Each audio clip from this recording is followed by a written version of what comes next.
আমি প্রিয়াঙ্কা বকুড়াস ভিলেজ কুকিংয়ে আপনাদের সকলকে স্বাগত জানাই। আজকে আবারও চলে এসেছি নতুন একটা রেসিপি নিয়ে। আজকে আমি বানিয়ে দেখাবো পটল দিয়ে মাছের ঝোল। আর যা গরম পড়েছে, এই গরমের দিনে কিন্তু হালকা পাতলা খাওয়াটাই আমাদের স্বাস্থ্যের পক্ষে খুব উপকার। তো চলুন রান্নাটা শুরু করা যাক। নেওয়ার জন্য মাছে আমি নুন হলুদ মাখিয়ে নেব।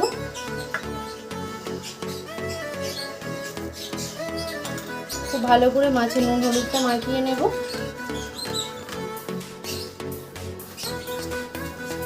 মাছে আমার নুন হলুদ মাখানো হয়ে গেছে। মাছ ভেজে নেওয়ার জন্য আমি কড়াই দিয়ে দিচ্ছি সাদা তেল। আপনারা চাইলে সরষের তেলে করতে পারেন, তবে আমি রান্নাটা সাদা তেলেই করে দেখাবো।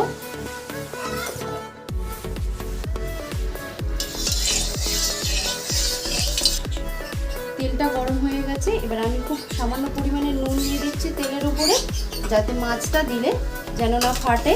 এবার আমি একে একে মাছগুলো দিয়ে দেবো।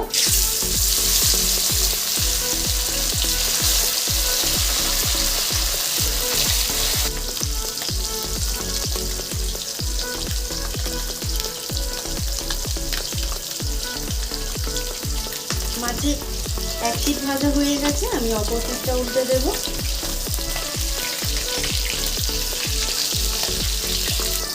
সব মাছগুলো আমি উল্টে দিয়েছি।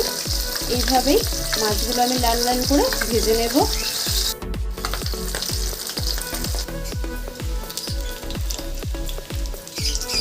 মাছগুলো আমি খুব ভালো করে লাল লাল করে ভেজে নিয়েছি। এবার একটা পাত্রে তুলে নেব। সব মাছগুলো আমি তুলে নিয়েছি। এবারে মাছ ভাজার তেলের মধ্যেই আমি পটলগুলো ভেজে নেব।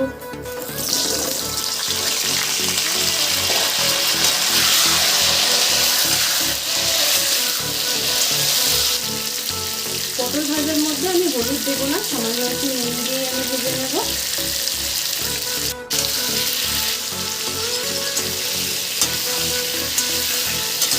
পটলটা আমি হালকা লাল করে ভেজে নেব।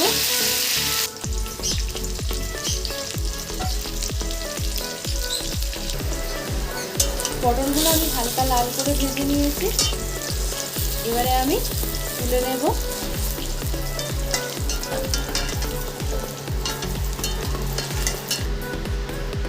এবার আমি তেলের মধ্যে একে একে ফোড়ন দিয়ে দেব। এবার পটল ভাজার তেলের মধ্যেই একে একে ফোড়নের জন্য দিয়ে দেব তেজপাতা, শুকনো লঙ্কা আর একটু পাঁচ ফোড়ন। একটু হালকা করে ভেজে নেব।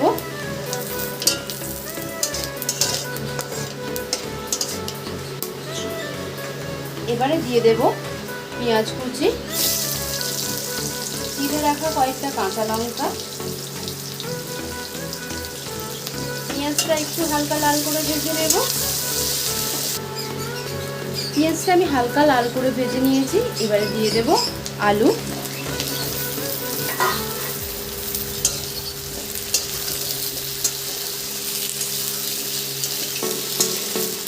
এবারে আমি আলুর মধ্যে একটু নুন দিয়ে দিচ্ছি। নুন দিয়ে এবার আমি আলুটা ঢেকে একটু ভেজে নেব। এবার আমি ঢাকনাটা খুলে দেখে নেব।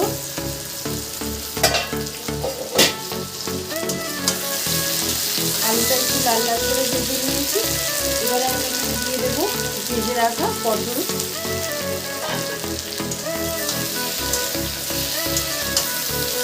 এবারে আমি একে একে এখানে মশলাগুলো অ্যাড করব।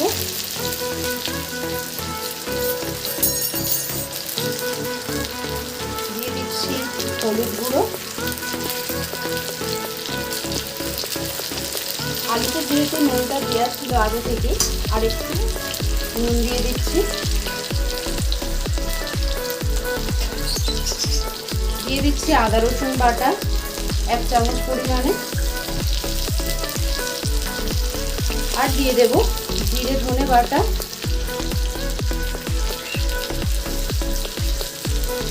এবারে খুব ভালোভাবে মশলার সঙ্গে মিশিয়ে নেব।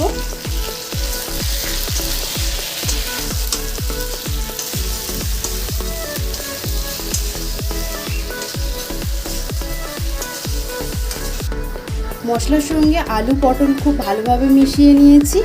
আর একটু সময় নিয়ে আমি এটাকে কষাবো। মশলাটা দিয়ে কষানোর সময় গ্যাসের ফ্লেমটা একদম লোতে রাখতে হবে। যদি হাইতে রাখা হয় তাহলে মশলাটা পুড়ে যাওয়ার সম্ভাবনা থাকে।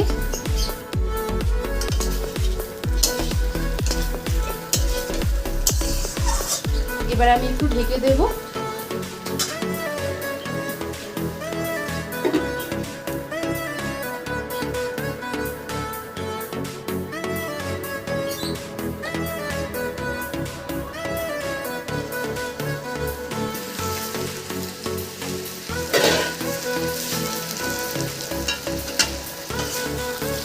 বেশ কিছুক্ষণ ধরে আমি কষিয়ে নিয়েছি। এবারে আমি এখানে দিয়ে দেব জল।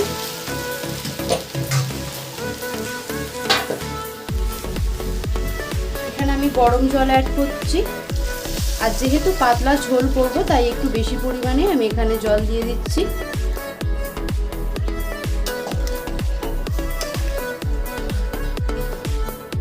এবারে আমি গ্যাসের ফ্লেমটা হাইতে দিয়ে একটু ঢাকা দিয়ে ঝোলটা ফুটিয়ে নেব।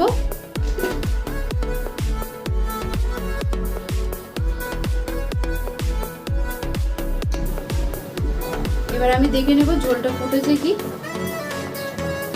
ঝোলটা ফুটে উঠেছে। এবার আমি এখানে ভেজে রাখা মাছগুলো আমি একে একে মাছগুলো দিয়ে দিচ্ছি।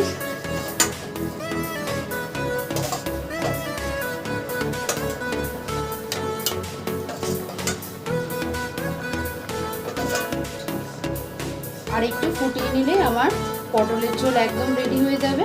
আর একটু আমি ঢেকে দেব।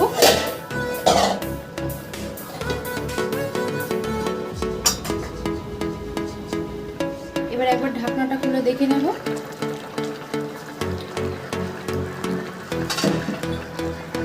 গরমের দুপুরে পটল আলু মাছের ঝোল আমার একদম রেডি। এবার আমি একটা পাত্রে নামিয়ে নেব। দেখতেই পাচ্ছেন পটল আলু মাছের ঝোল আমার একদম রেডি হয়ে গেল। রেসিপিটা কেমন লাগলো অবশ্যই কমেন্টের মাধ্যমে জানাবেন। ভালো লাগলে লাইক করবেন, শেয়ার করবেন। আর আমার চ্যানেলে নতুন নতুন রেসিপি পাওয়ার জন্য চ্যানেলটা সাবস্ক্রাইব করে পাশে থাকা বেল আইকনটি প্রেস করে রাখবেন, যাতে আমি ভিডিও দেওয়ার সাথে সাথে আপনারা খুব সহজেই দেখতে পান। আর যারা ফেসবুক পেজ থেকে দেখছেন পেজটা অবশ্যই ফলো করে দেবেন।